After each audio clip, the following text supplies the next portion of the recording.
Hello साथीहरू, good morning है। म चाहिँ आज फेरि ड्युटी आइसकेको छु हो।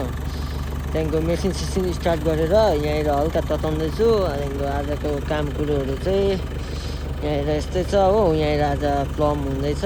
प्लममा चाहिँ आज गिटी बालु बोक्नु पर्ने छ हो। त्यहाँदेखिको आजको वेदर भन्नुपर्दा चाहिँ यस्तै छ, हल्का अब पानी पर्ला पर्ला जस्तो भइरहेछ हो। यता त अब पानीको ठेगानै हुँदैन, कतिखेर पर्छ हो। यस्तै छ दिनहरू। त्यहाँदेखिको अब तेलसेल हालेर हो अलिअलि कामहरू छ, त्यो गर्नुपर्ने छ। आज चाहिँ अलिअलि भन्दा पनि निकै नै काम हुन्छ होला हो। त्यहाँदेखिको हिजो त छिटै छुट्टी भइहाल्यो। त्यहाँदेखिको यहाँनिर चाहिँ स्कुल बनिँदैछ। यो सबै अब होस्टेल स्कुलहरू हो, मोडल स्कुलहरू।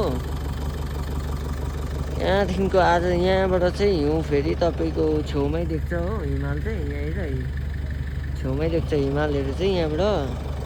त्यहाँदेखि यस्तै छ आजको काम के कस्तो हुन्छ हो, म हाल्छु भ्लगमा हो। साथीभाइहरू यसो भ्लग हेरिदिनुहोस् होला, मेरो पनि यसो लाइक कमेन्ट सेयरहरू गरिदिनुहोस् होला, के कस्तो हुन्छ हो। हुन्छ साथीभाइ, बिहानको चाहिँ आज यस्तै छ हो।